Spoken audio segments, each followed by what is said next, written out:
Ágora Radio, cultura, inspiración y conocimiento. Hola, hola, súper bienvenidos a nuestro tercer episodio. Porque hablar de salud mental realmente es valentía y cuando nosotros reconocemos que algo nos duele, por ahí comenzamos a sanar. Bienvenidos al desnudo. Aquí no se juzga, se escucha. Aquí no se aparenta, se siente. Porque cuando una historia se cuenta con el alma, abre la puerta a la sanación colectiva. Soy Sandra Milena Rojas Prieto y este es un espacio íntimo y valiente, donde la verdad sana y el corazón se libera. Esto es Al Desnudo.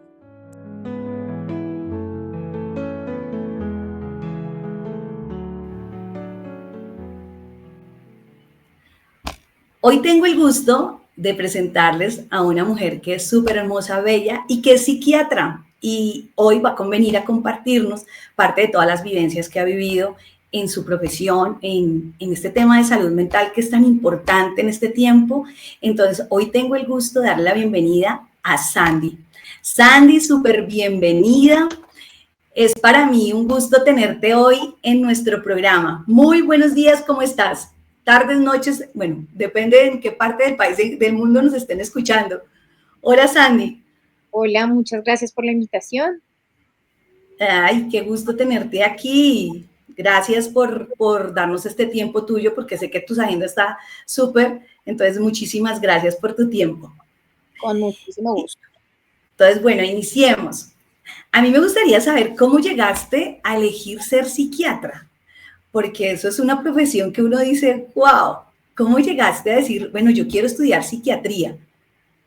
Bueno, mira, te cuento, mi proceso o mi viaje por la salud inicia desde que era muy chiquita. Yo antes, apenas salí del colegio, empecé estudiando enfermería. Yo fui primero enfermera y ese primer contacto que tuve cercano con los pacientes, porque pues la enfermería es prácticamente la primera barrera con el paciente, ¿cierto? El primer contacto en el cuidado del paciente. Entonces, este primer contacto con el sufrimiento humano me marcó para siempre y me hizo entender que desde chiquita pues ya no quería volver a salir del hospital, ¿no? Estar tan cerca como de las personas en esos momentos tan vulnerables me hizo como pues reflexionar y como entender que el cuidado va más allá de lo que son diagnósticos, tratamientos, procedimientos, sino que es muy importante la escucha, el vínculo, ¿sí? Entonces, pues ahí empecé a entender que, claro, está toda la parte física, que de hecho eso es lo que me conecta con mi profesión, pero pues también está la emoción, el sufrimiento, y digamos que ese puente entre lo físico y lo emocional, entre la biología o la ciencia, o como lo queramos llamar, es realmente lo que más me llama la atención de lo que es mi profesión. Wow, y cuéntanos, para uno ser psiquiatra necesita ser médico general primero. Sí, entonces, inicialmente uno tiene que estudiar los 6 años de la medicina, su año rural, y posteriormente se hace un proceso de residencia, una residencia médica que dura entre 3 y 4 años. Y pues bueno, cuando ya eres psiquiatra, ya pues hay personas que siguen otros caminitos pequeñitos como subespecialidades. Y digamos, ¿qué es lo que más a ti te ha transformado el hecho de ser psiquiatra con respecto pues, al manejo de tus pacientes, de las personas? Mira, a mí una de las cosas que más me ha impactado y que pues más me ha transformado en mi vida es aprender a mirar el dolor del otro, el malestar del otro sin miedo, ¿sí? Entender que todos cargamos con algo. Todos, como decía la abuela, todos tenemos una cruz encima, pérdidas, culpas, vacíos, ¿cierto? Y parte de lo que es, o la gran mayoría de lo que es nuestra labor es precisamente entrar a entender un poco esto, ¿cierto? Es entender que no siempre significa curar o resolverle la vida al otro, porque muchas veces uno cree que, no sé, tiene un problema, su situación emocional gira en torno a lo económico y que la solución es resolverle esa situación económica. Y no siempre es así, no siempre es así. De hecho, muchas veces en salud mental, lo que la gente ve desde afuera es una serie de problemas y se empiezan a imaginar que seguramente hay una razón para cada problema, pero no siempre es así. Muchas veces las sensaciones, los síntomas, las situaciones ni siquiera tienen un problema detrás. Entonces, es mucho más que eso, es mucho más que resolverle la vida a la gente, sino estar para acompañar, para entender, ¿cierto? Cada historia le recuerda a uno y se refleja en uno como en esas pérdidas y en esas circunstancias que te digo que cada uno de nosotros cargamos.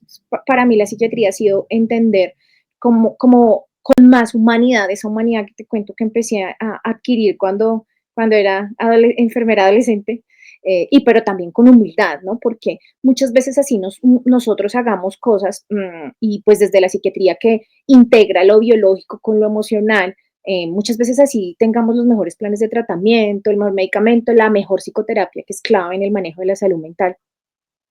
No siempre tenemos todas las respuestas, no siempre solamente es necesario esto. Entonces, el acompañamiento, digamos que al otro, y pues también el acompañamiento, no sé, en su entorno es de las cosas que más me ha ayudado también como persona. Mira que, bueno, digamos que en mi familia con mi padre, que ha tenido siempre temas de sueño, nosotros hemos ido pues varias veces al psiquiatra, ¿sí?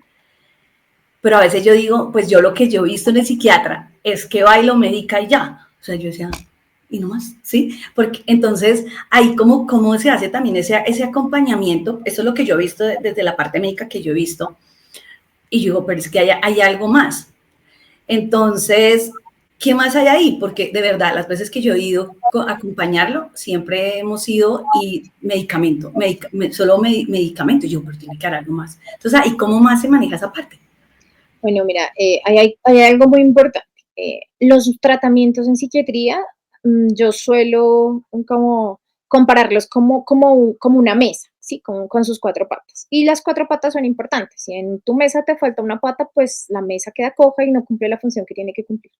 Uno de los pilares tiene que ser el tratamiento en el caso que sea necesario, porque no todos los casos requieren tratamiento, pero para quien lo requiere es una pata muy importante. El tratamiento farmacológico. Y en cuanto al tratamiento farmacológico es clave la adherencia, que sea el medicamento indicado, la dosis indicada, bueno, todo esto. Otro de los pilares fundamentales es la parte psicoterapéutica. Nosotros como psiquiatras estamos formados para ser psicoterapeutas. ¿Qué pasa digamos, con la forma de funcionar la psiquiatría en Colombia? Y bueno, digamos que no solo la psiquiatría, sino funcionan todas las áreas de la medicina, sí. Nosotros nos regimos digamos que por unas normas, unas reglas, ¿cierto? Desde lo administrativo, ¿sí? Que pues tienen que ver mucho con la forma de las EPS, ¿no? Entonces, el tiempo de consulta siempre es muy limitado. Muy limitado es que generalmente una consulta de salud mental de psiquiatría debería tomarse más o menos una hora y en las EPS duran entre 15 y 20 minutos, ¿no? Eso ha hecho que se haya separado lo que es la parte psicoterapéutica de la parte, digamos que biológica, por llamarlo de una forma, ¿sí? Entonces, eso hace que generalmente, no en todos los casos, desde la parte, digamos que administrativa, desde la EPS, el psiquiatra solamente está encargado desde ahí en hacer la parte de la formulación. Y la parte de psicoterapia, pues se la encarga a psicología o a igual también a veces a psiquiatría. Entonces, eso es una de las cosas que sucede desde el sistema de salud como tal. La otra pata de los tratamientos, para terminar de contarte estas cuatro fases, es la red de apoyo. Entonces, una persona con una dificultad en salud mental es clave que tenga una red de apoyo sólida que la acompañe. Y la última es el autocuidado, es la autogestión, es todo lo que yo puedo hacer por mí mismo, ¿sí? Es el asistir a mis citas, el tener buenos hábitos de sueño, alimentación, actividad física, el levantarme todos los días y hacer cada día el mejor esfuerzo por estar bien. Entonces, todo eso interfiere en el tratamiento y en el manejo de una situación de salud mental. Claramente hay diferentes tipos de situaciones y enfermedades, todas diferentes, incluso así sean las mismas, dependiendo cada persona, van a haber diferentes matices. Pero digamos que el ideal, ¿cuál es? El ideal es que haya un equipo terapéutico, ¿sí? Psiquiatra, psicólogo, incluso en algunos casos terapéuticamente hablando, hasta terapia ocupacional o otro tipo de profesionales que en conjunto puedan manejar al paciente en todo lo que es pues, su forma y su globalidad y su funcionalidad. Ok, ahora, bueno, ya con todo lo que tú nos estás diciendo, ¿qué significaría cuidar nuestra salud mental? Bueno, mira, cuidarla quiero empezar diciendo que muchas veces uno cree o siente que para poder cuidar su salud mental necesita, no sé, mucho recurso económico, porque entonces ya empieza uno a pensar que si no es particular no se puede, o mucho tiempo, entonces a veces le venden a uno la idea que únicamente asistiendo a terapia todos los días vas a estar bien y digamos que eso es lo primero que sí, pero no, ¿sí? O sea, ¿qué quiero decir con esto? Obviamente cuando uno necesita un proceso psicoterapéutico, pues es clave lograr tenerlo con las mejores condiciones posibles.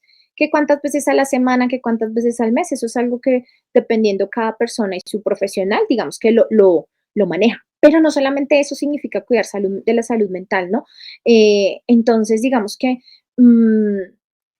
además pasa que las personas piensan que salud mental es igual a enfermedad y no es cierto. Entonces, cuidar nuestra salud mental significa poder reconocernos a nosotros mismos, poder entender qué es lo que sentimos, escucharnos y aprender, por ejemplo, desde la gestión de las emociones, que es una cosa muy compleja y es una de las situaciones que generalmente llevan a una descompensación en salud mental, ¿no?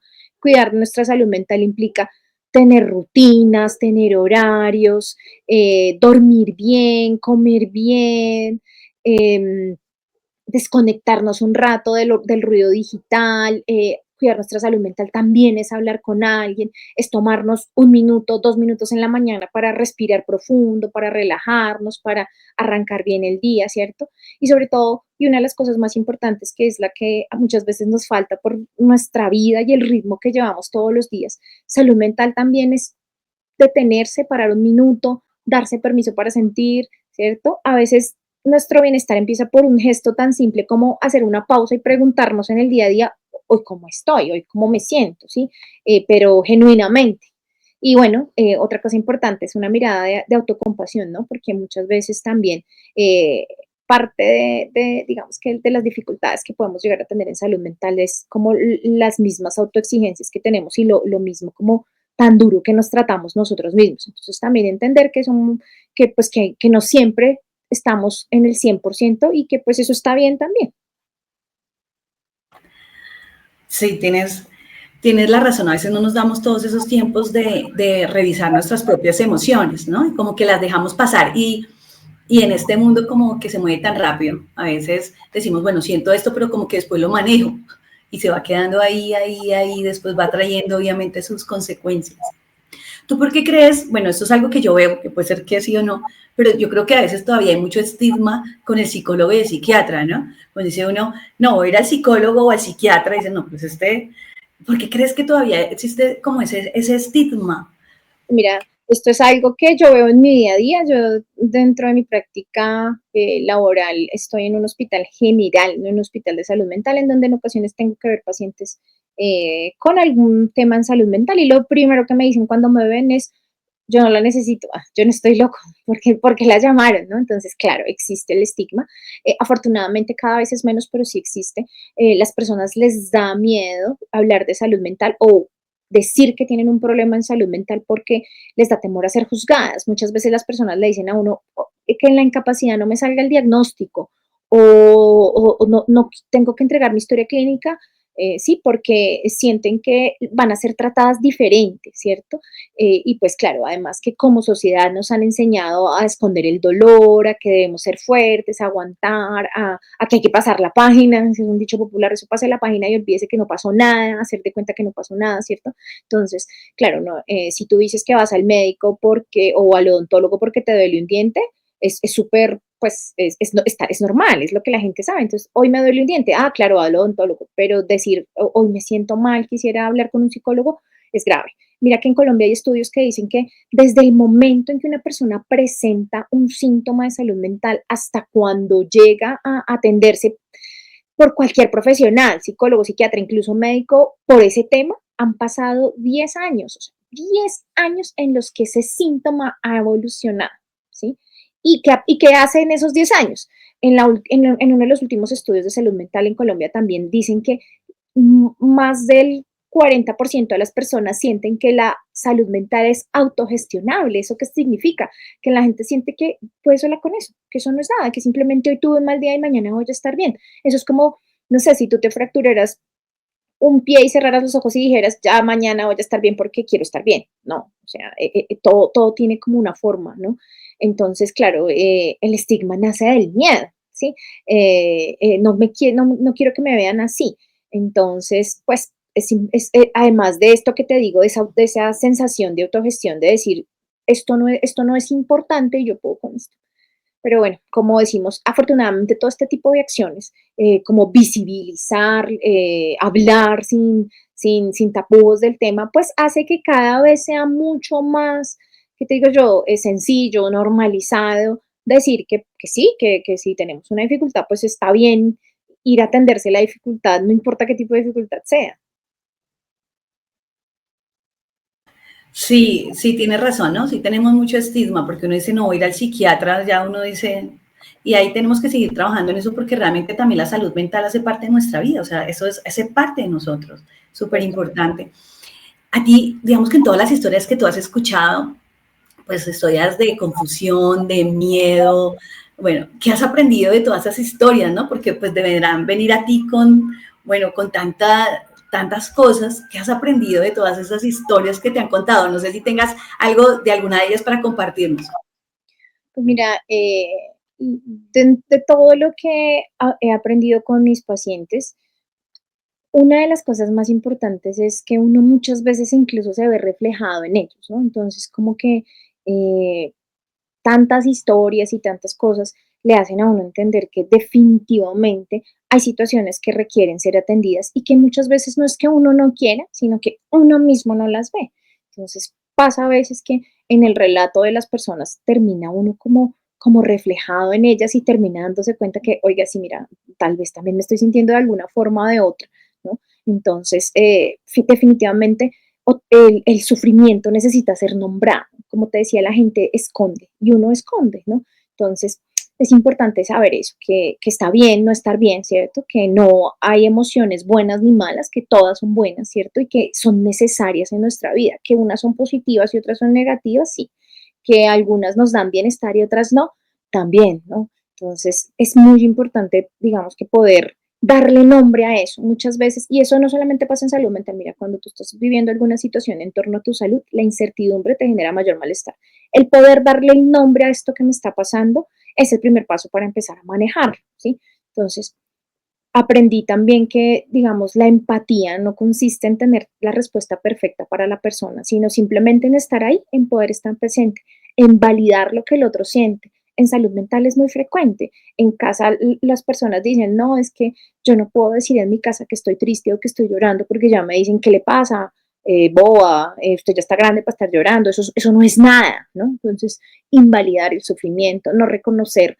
Entonces, eso empieza a hacer que las personas simplemente se encierren en su mundo y no quieran como darle la gestión o simplemente que empiece esto a ponerse cada vez peor, ¿no? Entonces, no hay que validarle al otro lo que siente. Tal vez no lo entiendo desde su situación, porque digamos que en esto de validar no es como entiendo que la situación que está viviendo, porque muchas situaciones para nosotros no son tan fáciles de entender, ¿sí? Por ejemplo, no sé, alguna vez atendí un caso de un niño como, no sé, 10, 12 años con un intento de suicidio y hubo una razón, no siempre hay, pero en este caso sí, fue porque en medio del juego del colegio no lo permitieron jugar. Con los compañeritos lo cerraron al juego y él pensó que, pues en ese momento se sintió tan mal que tomó esa decisión. Entonces, claro, uno como adulto pensaría desde la situación como, pero pues si quería jugar, que juegue con otros. Eso es precisamente lo que hay que evitar, porque como adulta puede que no entienda la situación, ¿cierto? Pero lo que sí tengo que entender o de la forma en que me tengo que relacionar con estas circunstancias es con la emoción. Oiga, ¿cómo se sintió este muchachito en ese momento? ¿Qué tanto sufrimiento tuvo? Frustración, no sé, rabia. ¿Cómo sería la intensidad de esa emoción que lo llevó a pensar que eso era lo que podía hacer en ese momento? Entonces, esa es una de las cosas que más me han enseñado mis pacientes y es eso, a tratar de o intentar dar una mirada desde lo emocional y no desde el juzgar, ¿no? Y pues es escuchar sin juzgar, es uno de los principales actos terapéuticos que podemos hacer nosotros, pues digamos que desde la intervención. Sí, y digamos, ¿tú cuál crees que son esas señales tempranas que uno puede comenzar como a sentir o a ver para que uno pueda pedir ayuda profesional, ¿sí? En todo lo que tú ya has manejado. Bueno, mira, digamos que las señales de alarma pueden ser sutiles, pero muchas veces no, son un poco más dicientes. Entonces, una de las principales banderas, que es de las cosas como que más señalamos muchas veces nosotros, son los cambios, por ejemplo, en el sueño y el apetito, ¿sí? Tanto en exceso como en defecto, ¿sí? Entonces, si el sueño o el apetito cambian, si nos sentimos agotados como en cuanto a la energía permanentemente, si nuestras relaciones personales, sociales, laborales se vuelven difíciles o se deterioran o simplemente ya no queremos relacionarnos con nadie y estamos aislados, ¿cierto? Cuando la motivación desaparece, cuando andamos por el mundo como en piloto automático, como que ni sabemos por dónde vamos ni qué fue lo que pasó, ¿cierto? También, por supuesto, cuando hay un cambio emocional, entonces cuando la tristeza, la ansiedad, la culpa, la frustración, la ira, ocupan la mayor parte de nuestro espacio, porque esto es importante. O sea, llorar o estar triste no es igual a tener un problema en salud mental, porque como te decía, las emociones, todas las emociones tienen una cabida en la vida, el universo emocional existe, ¿sí? Entonces, claro, si hoy tuve un día difícil y no sé, algo me pasó en mi trabajo, pues está bien que esté triste, que llore, que me enoje y todo, ¿sí? O sea, el punto con esto de la salud mental es cuando esto ya me gobierna y no me permite adaptarme a la nueva situación y manejarlo, ¿no? Entonces, también otra señal de alarma es cuando nos empezamos a sentir desconectados del mundo y de la realidad, ¿sí? Entonces, cuando empezamos a sentir cosas que los otros no sienten, escuchar cosas o ver cosas que los otros no ven, ¿cierto? Y por supuesto también cuando empezamos a sentir que no hay una razón de vida, que no hay un sentido, y pues que aparezcan pensamientos de muerte o de suicidio, pues también es una señal de alarma. Generalmente cuando, bueno, llegan tus pacientes, tú, ¿qué es lo que más, digamos que en las historias que tú tienes de tus pacientes, qué es lo que más presentan, ¿no? Como es, como, no sé si tengas como esa estadística, ¿no? Mira, Vienen más, ¿sí? Como qué es lo que más tú ves en ese tipo de pacientes. claro, mira, estas estadísticas son, digamos que, equiparables a nivel mundial. Si estamos hablando puntualmente de patologías en salud mental, lo más prevalente, lo más representativo y lo que más se presenta es depresión y ansiedad. Es lo que más se presenta. Sin embargo, como hemos hablado, salud mental no es solamente enfermedad. Entonces, digamos que ese otro grupo de circunstancias que no son enfermedades de salud mental tiene que ver con algo que nosotros le llamamos procesos adaptativos. ¿Qué significa un proceso adaptativo? Cuando estamos, digamos que cuando nos enfrentamos a situaciones que son difíciles, ¿sí? Difíciles de manejar, digamos que cada uno de nosotros contamos con unas herramientas que nos permiten adaptarnos a las circunstancias, ¿sí? Entonces, por ejemplo, yo puedo ser muy resiliente y esa es una herramienta adaptativa, o yo puedo manejar el buen humor y esa es una herramienta adaptativa. Yo puedo utilizar herramientas no tan adaptativas como evitar. Entonces, yo puedo presentar una situación difícil y hacerme la que no pasó nada y esa es mi estrategia, que no es, puede que lo supere, pero no es una adecuada estrategia. Entonces, cuando son mayores esas estrategias no tan buenas o cuando no tenemos buenas herramientas para adaptarnos, empezamos a tener problemas ante situaciones. Entonces, ¿cómo qué situaciones? Las pérdidas, eh, todo lo que signifique perder algo que nos importa o que nos gusta, pues es una situación que va a requerir una adaptación. ¿Y qué podemos perder? Perdemos personas, perdemos relaciones, perdemos animales, perdemos nuestro trabajo, ¿cierto? Pero también perdemos la salud, ¿no? En enfermedades graves, perdemos la funcionalidad, ¿no? Por ejemplo, no sé, yo antes era súper independiente porque tenía el mejor de los trabajos y ahora no tengo ni para, no sé, ni para el bus, por ejemplo, ¿sí? Entonces, también podemos perderla, pues ahí mismo la estabilidad económica, ¿sí? Entonces, digamos que todas estas situaciones me implican una adaptación a, bueno, acabo de perder algo, tengo derecho a sufrirla, a vivirla, pero ¿qué voy a hacer? ¿O cómo me adapto a esta nueva circunstancia? Cuando las personas no logran adaptarse es cuando viene todo el sufrimiento emocional y una serie de situaciones y síntomas también, que no son iguales a una enfermedad mental, ¿no? Sino simplemente hay un sufrimiento, una situación emocional. Eso también es una causa súper frecuente. Tengo una enfermedad, estoy hospitalizada y estoy aburrida de estar hospitalizada, perdí mi relación de pareja, si todas estas circunstancias generan o requieren un acompañamiento y un apoyo en salud mental, que pues inicialmente es más una cuestión como psicoterapéutica. ¿Y eso qué significa? Significa que hay diferentes corrientes y formas de hacer terapia, pero lo que principalmente se hace es como identificar cuáles son esas herramientas, cuáles son esos factores o esas, no sé, herramientas de afrontamiento que tú tienes, ¿cierto? Para fortalecerlas, ¿sí? Para ayudarte a reencontrarte en ese camino que de pronto te has perdido. Eso lo puede hacer un psicólogo, también lo puede hacer un psiquiatra.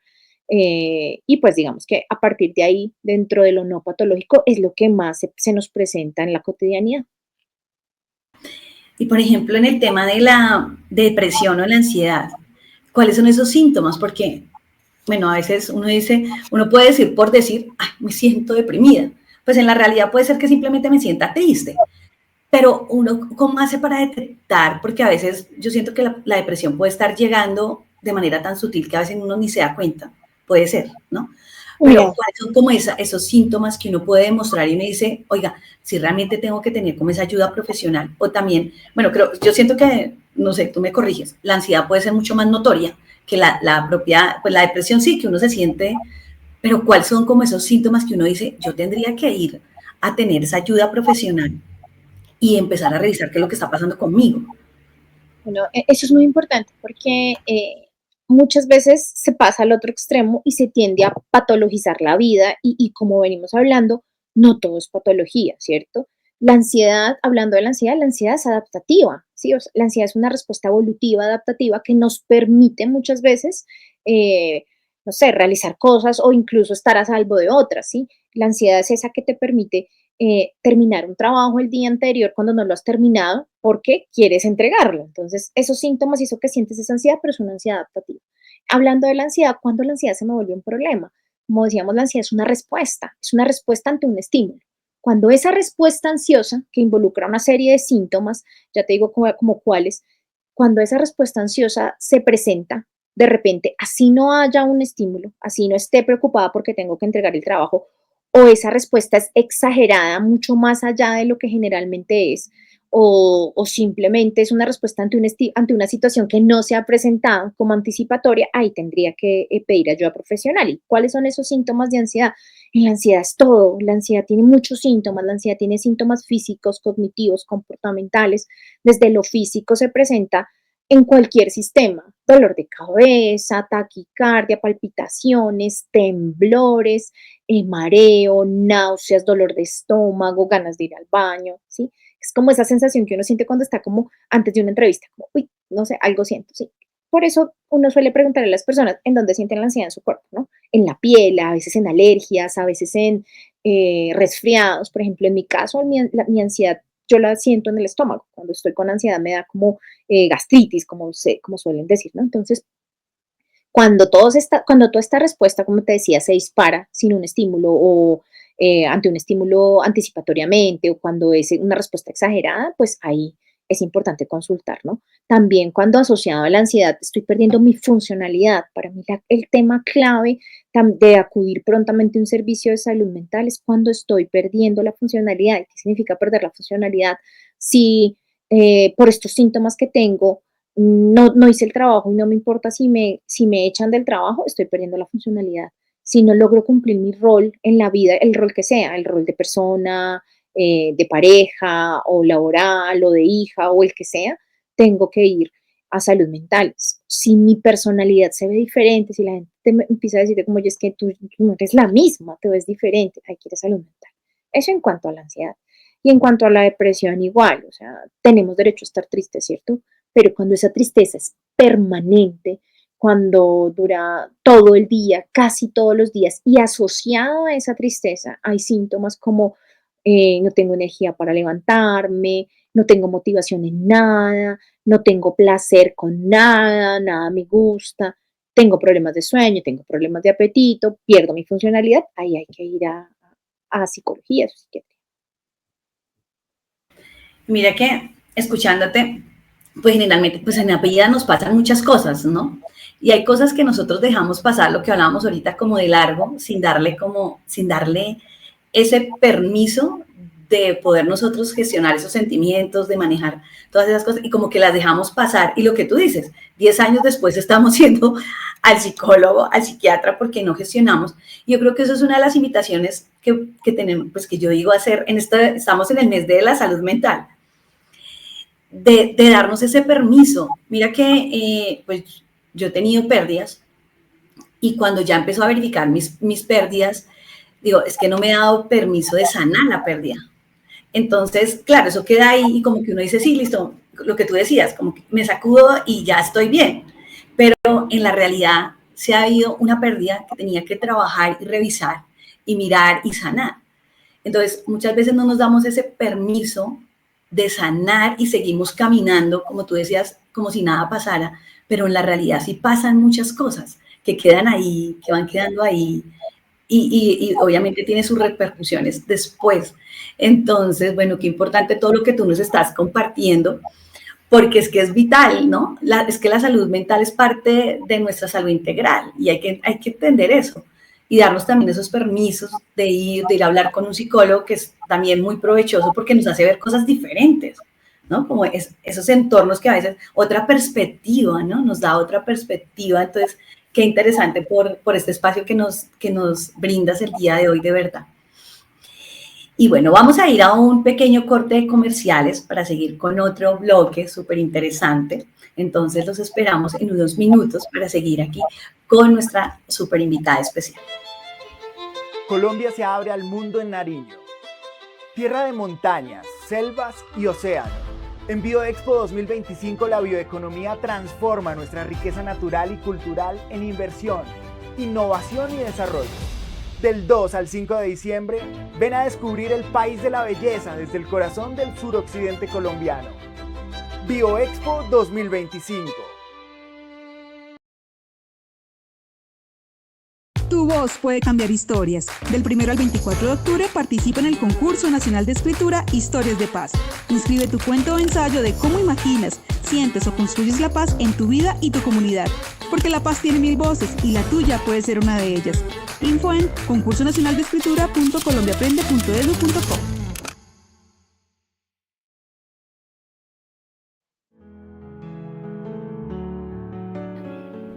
Bueno, y vamos a seguir en nuestro siguiente bloque. Vamos a hablar un tema que es un poco, hay que manejarlo también de una manera muy sensible, y es el suicidio, ¿no?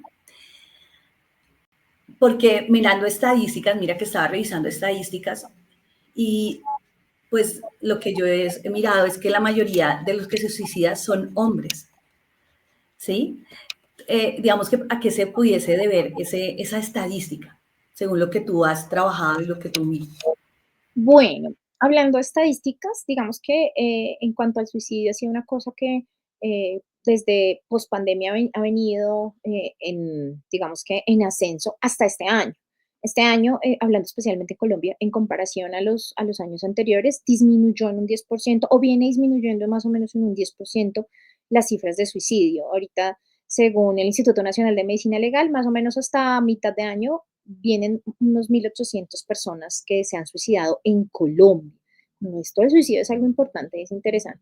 Primero, la edad promedio de suicidio es entre los 25 y los 35 años, pero hablando de Colombia, hasta el momento, en lo que va del año, la persona más joven que se ha suicidado ha tenido 8 años y la más grande, más de 90. Entonces, es algo de cualquier edad, a pesar de que se presenta mucho en este grupo de edad.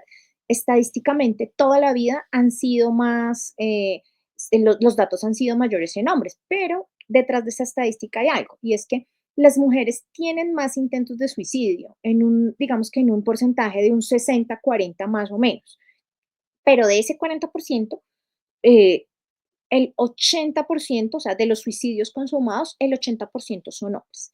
Digamos que se han estudiado muchas cosas. Una de ellas es el uso de los métodos, porque utilizan unos métodos más, digamos que no permiten que haya una intervención médica para, pues para salvar a la persona. Entonces, una de las cosas más importantes son los métodos. Ellos utilizan cosas mucho más efectivas en comparación a lo que hacen las mujeres, ¿sí? por supuesto que la salud mental de los hombres tiene unas aristas diferentes, ¿no? Si mencionamos algo antes un poco del estigma, en la salud mental en general, hablando especialmente de los hombres, esto es aún mayor, porque además de que para todos nos han dicho que la salud mental es sinónimo de debilidad, además a los hombres les dicen los hombres no lloran, usted no puede llorar, usted es el fuerte, usted es la cabeza. Entonces digamos que involucra todo esto. Además, las mujeres buscan más fácilmente ayuda que los hombres. Entonces también digamos que se llega un poco a esta circunstancia. ¿Y cómo podemos entender el suicidio sin juzgar y con mayor compasión? Mira, esto es importante y de hecho el suicidio es uno de los temas que más mitos tiene alrededor, un montón de mitos en torno al tema. Uno precisamente es eso, el suicidio eh, no es un acto de egoísmo, ni de cobardía, ni tampoco de valentía, simplemente es una salida, es una expresión de desesperanza. Para mí la clave del suicidio es la desesperanza y la falta de sentido de vida. Y para quien lo vive, es simplemente la solución a algo que parece no tener salida, ¿sí? Para quien lo vive, el suicidio no es el problema, para quien lo vive es la solución. Siempre hay que tratar de entenderlo desde, digamos que desde una forma compasiva. Quien está bajo esta circunstancia está intentando apagar un dolor que siente insoportable. Entonces, entenderlo desde la compasión no significa preguntarse por qué lo hizo o por qué está en ese punto, sino simplemente empezar a preguntarnos o entender qué tanto sufrimiento tuvo, qué tanto dolor ha tenido para estar aquí, ¿sí? O sea, para estar acá, ¿cómo será ese sufrimiento que hace que la persona sienta que es lo último que le queda? ¿Y qué señales tú nos puedes indicar? Digamos que esas señales que uno puede decir, esta persona puede ser que está pensando en tener un suicidio. ¿Sí podemos ver esas señales o no? Ya que hay estudios y de hecho hay, digamos que, entrenamientos que uno hace a las personas de la comunidad para que aprendan precisamente y se entrenen en estas señales de alarma. Las señales pueden ser sutiles, digamos que dependiendo del caso, hay algunas que son, les digo yo en estas capacitaciones a las personas que es como un rompecabezas. Entre más señales tengamos, pues por supuesto más se va a divisar el panorama y más vamos a entender o más vamos a identificar a la persona en riesgo. Entonces, pues las personas, digamos que una de las cosas que pasan es que empiezan a cambiar su forma de verse, de cuidarse, ¿cierto? Empiezan a aislarse, empiezan a hablar de la muerte o del suicidio de una forma directa o no tan directa. De ahí que una de las principales herramientas que tenemos en la prevención es preguntarles directamente. Pueden utilizar frases muy, no sé, muy dicientes, como decir, ya me quiero suicidar, ¿cierto? Pero también pueden utilizar frases un poco más indirectas como ojalá Dios se acuerde de mí, que es una frase muy frecuente en los adultos mayores. Dicen cosas como yo ya hice lo que tenía que hacer, ya estoy solo esperando que Dios se acuerde de mí, ¿no? Entonces, empezar a interesarse en estos temas, a buscar métodos, es una señal de alarma importante. Por supuesto, pueden haber cambios de humor, ¿no? No solamente desde la depresión, ¿no? Ojo, acuérdense de las máscaras de la depresión. Muchas personas simplemente se ponen una barrera y se notan más alegres de lo normal o irritables, enojadas, frustradas, ¿sí? Pero también pasan cosas como que nosotros las llamamos conductas para suicidas y es que la gente se pone en situaciones de riesgo. Entonces, por ejemplo, toman más alcohol de lo normal o se cruzan la avenida sin mirar si viene un carro o conducen la moto a alta velocidad o no se ponen el cinturón de seguridad en el carro, ¿sí? Situaciones como, como dentro de su cabeza está la idea de que ya no van a estar, se pierde un poco ese autocuidado.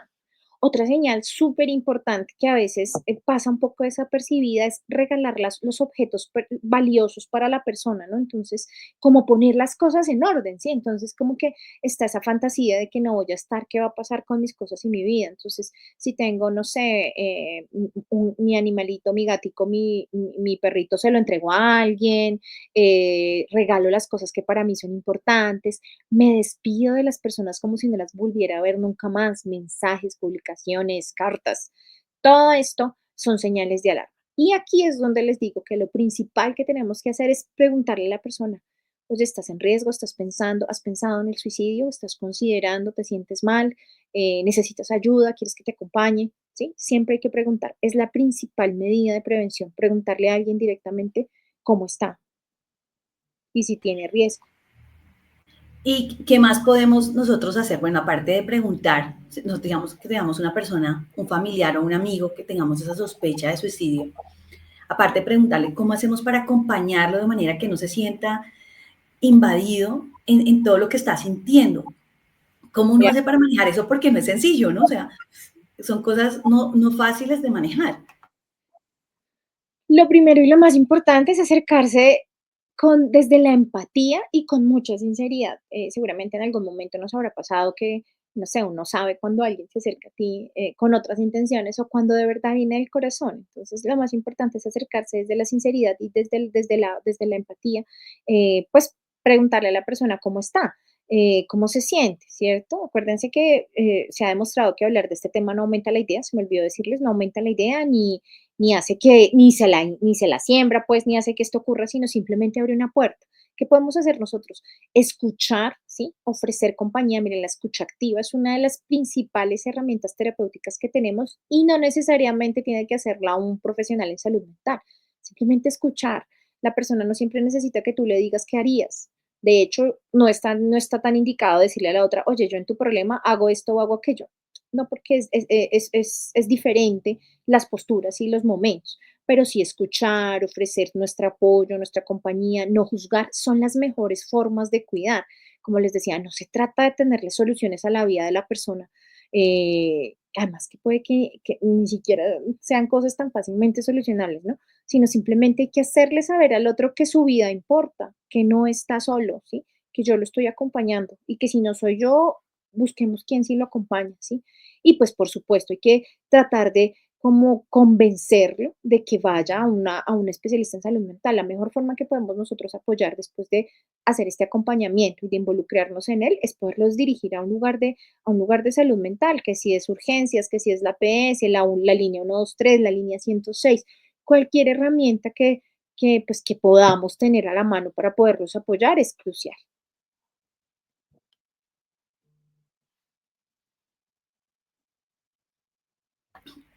Tenía el micrófono. ¿Tú qué crees que papel juega pues, la familia y la comunidad para la prevención del suicidio? O sea, ¿cómo podemos jugar entre todos ese papel de prevenir el suicidio? Mira, para mí eso, además del cuento que te eché en general en salud mental de la mesa de las cuatro patas, para mí la familia y la comunidad son clave, todas las comunidades en las que nos encontremos.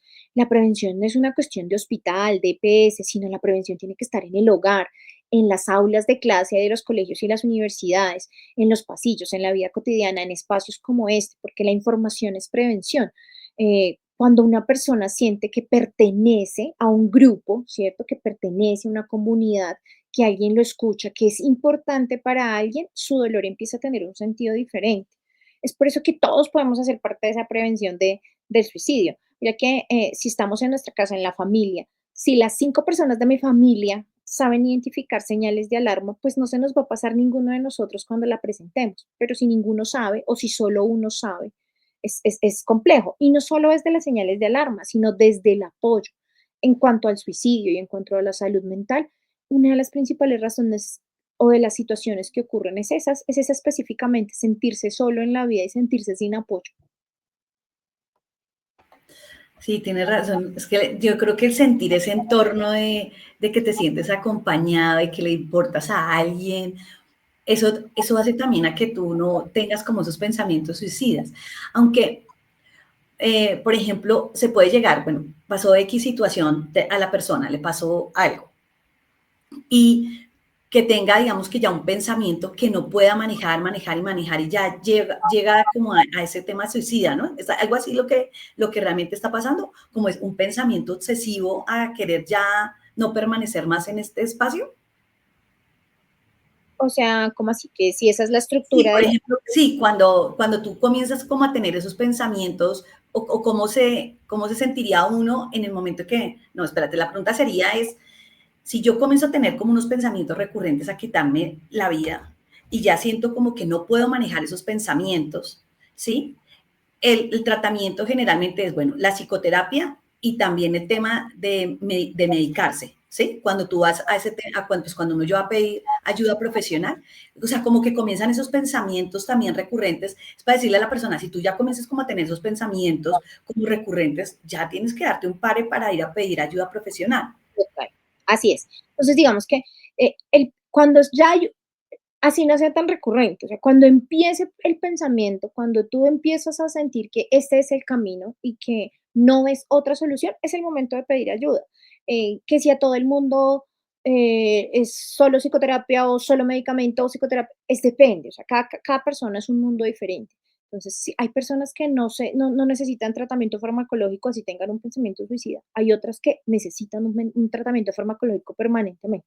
Entonces, digamos que esto, específicamente el tratamiento es individualizado, pero lo que sí es clave es que si yo presento el pensamiento, tengo que pedir ayuda, ¿sí? Eso es algo que no debo cargar solo.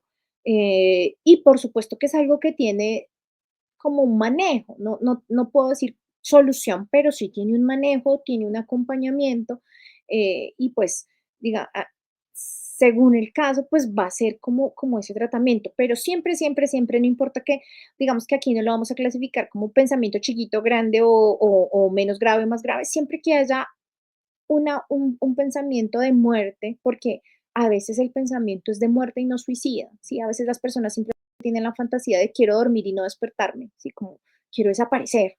Ahí también es importante empezar una atención en salud mental. Acuérdense que psiquiatría no es igual a hospitalización. Ir a psiquiatría no significa igual a medicación, no es igual a hospitalización, simplemente igual a una evaluación global de un entorno y de una circunstancia y de una persona para poderle ofrecer las mejores herramientas posibles para manejar la circunstancia, el mejor acompañamiento posible, ¿sí? Que si la mejor, no sé, la mejor herramienta en este momento para esta persona es un hospital día, maravilloso. Hospital día es que tú vas simplemente 3, 4 días a la semana al hospital a hacer la parte terapéutica y ya. Pero si la necesidad de este momento, por su integridad o por la integridad del otro, es una hospitalización, pues también es lo que es. Entonces, digamos que esto pues es una cosa como diferente según la circunstancia y la persona, pero lo que sí es importante es que ante la ideación suicida de cualquiera de nosotros, incluso nosotros mismos solitos podemos llamar al 123. Ellos nos hacen una intervención inicial y una evaluación del riesgo y ahí se mira qué es lo más importante y cuál es la forma de actuar. Mira que es súper importante pues tener esas herramientas a la mano, ¿no? El 123, podemos llamar y decir lo que nos está pasando. Yo creo que lo que tú dices, hablar sana y escuchar sin juzgar, pues también sana muchísimo más. ¿Tú qué le dirías hoy a esas personas que están pasando como por esos dolores que sienten que no tienen salida para que puedan pues trascenderlos? ¿Cuál sería tu mensaje para esas personas? Bueno, pues si hoy alguien de los que nos está escuchando está pensando en el suicidio o en que ya no puede más, pues quiero decirle que no está solo, que su vida importa y merece ser vivida, que siempre hay alguien dispuesto a escuchar, a acompañarlo, a caminar de su lado. El dolor que siente ahorita no define su historia completa y no define quién es ni su vida entera. Y por supuesto que se atreva a hablar, a levantar la mano. Hablar es lo que salva y seguramente va a haber alguien que esté esperando a que levante la mano para acompañarlo. Me haces acordar de algo y estaba viendo un video y es una chica, está pasando por una etapa muy fuerte y está con su psicóloga. Entonces le dice, ¿quieres hablar? Le dice, bueno, entonces te acompañan. Estaban así, virtual. Entonces después ella le dice, ¿te gusta una película? ¿Tal película? Entonces la comienzan a ver, pero no habla. Y después ella comienza y se le disfraza a la psicóloga, o sea, ya en varias citas que tiene y nada. Y ya llega un día, le dice que se querían salir y ella le dijo, no, hoy quiero hablar. ¿Mm? ¿Cómo nos cuesta hablar, no? A veces nos cuesta mucho poder expresar lo que realmente estamos sintiendo. ¿Tú por qué crees que se nos dificulta tanto o en lo que tú has encontrado de tus pacientes? No sé si has encontrado esta característica de esa dificultad a decir lo que realmente sentimos, lo que nos está doliendo. Es muy compleja el reconocimiento emocional. Mira, muchas veces no es que eh, no quiera uno tratarlo o manejarlo, sino simplemente yo misma no lo reconozco. Por eso es importante hacer como ese trabajo de autorreconocimiento emocional, porque normalizamos todo, entonces no siento que tenga un problema, no siento que sea necesario hablarlo, no quiero cargar al otro con mis problemas, esa es la respuesta más frecuente de todo el mundo. No es que, ¿por qué no cuenta con su mamá? Porque mi mamá tiene muchos problemas, ¿yo por qué le voy a agregar otro problema? Entonces tiene que ver, uno, con ese reconocimiento de que esto no está bien, y ese reconocimiento de ese no está bien va de la mano a normalización de circunstancias, ¿no? Y otro, con esa, no sé, sensación de autogestión que les contaba hace un rato, autogestión propia de la salud mental, o sea, autoeficacia, yo puedo sola y puedo con todo y no quiero cargar al otro, ¿sí? Entonces, finalmente, también como lo mencionamos por ahí, es esa falta de compasión conmigo mismo, ¿no? Es que es muy fácil para mí entender cuando el otro me cuenta su problema, se me ocurren mil cosas que hacer y le puedo decir, oye, ve al médico, pero cuando soy yo la del problema, no me trato con el misma empatía y la misma compasión. Entonces, eso es algo que es muy importante y que eso es algo que uno mismo trabaja. Mira, para empezar a trabajar eso no se necesita ir a psicología, ir a psiquiatría. Eso es algo que desde una forma autorreflexiva cada uno de nosotros debería empezar a hacer y es precisamente darse el permiso de estar mal, darse el permiso de no todos los días estar al 100%, sino eh, hay días que lo mejor de mí hoy fue, no sé, un 10% y maravilloso porque me levanté de la cama y ese era mi objetivo y lo logré. Entonces, eso interfiere mucho o es muy importante, como darnos ese espacio a nosotros mismos para así poder, no sé, lograr hablar y lograr manejar las circunstancias. ¿Y tú qué crees ya para ir terminando? Entonces, en todo lo que ya nos has dicho, esas prácticas cotidianas que nosotros deberíamos de tener para cuidar nuestra salud mental. Bueno, pues cuidar la salud mental, como mencionamos, pues no requiere tanto recurso, pero sí requiere, digamos, que hay un compromiso con nosotros mismos. Para mí lo más importante es reconocernos, querernos, ponernos en primer lugar, ¿cierto? Y a partir de ahí gestionar todo lo que tiene que ver con el autocuidado. Esa es nuestra parte, nuestro compromiso en la salud mental, ¿no? Entonces, procurar horarios, procurar rutinas, eh, procurar comer bien, procurar dormir bien, procurar hacer algo de actividad física, por supuesto que también está bien, pero también escucharnos a nosotros mismos, ¿no? Entender que no siempre estamos bien, hace parte de, digamos que de todo este cuidado o autocuidado que llamamos, tener espacios para nosotros mismos, qué cosa tan compleja. A veces es necesario tener un espacio de cada uno de nosotros con cada uno de nosotros para escucharnos y pues precisamente para entender qué es todo este universo y qué es lo que nos pasa y cómo lo vamos a gestionar. Ay, bueno, pues me encanta, de verdad que estoy muy complacida de tenerte. No sé si nos quieras ya para finalizar contar alguna historia de algún paciente que tú recuerdes o algo así de lo que te ha pasado con tus pacientes, algunas historias con respecto al tema que estamos hablando hoy, de todo lo que has vivido, porque ya tú ya cuánto llevas siendo psiquiatra. Sí, como 7 años, tal vez 8. Pues no sé, en todo lo que tú has compartido, en donde has trabajado, ¿no? Alguna historia que nos puedas compartir, ya para ir terminando, ir concluyendo nuestro episodio del día de hoy. Pues más que, no sé, más que historias así puntuales o particulares, digamos que de las cosas que con los pacientes que uno más muchas veces le impacta es precisamente esa forma de relacionarse con el otro, ¿no? Esa forma de entender, eh, o más bien de no sentirse entendido por el otro, que es algo que a mí me impacta, digamos que me mueve mucho mm, cuando las personas se sienten tan solas o están en medio de circunstancias que las hacen sentir solas, porque muchas veces estar solo no significa no tener personas al lado, sino no ser importante para esas personas en el contexto. Entonces, digamos que eso es algo que es clave o que se repite muchas veces desde lo que es nuestras intervenciones en salud mental, es esa sensación de no le importo a nadie, estoy solo, o simplemente que el otro le hace ver a esta persona que se siente así.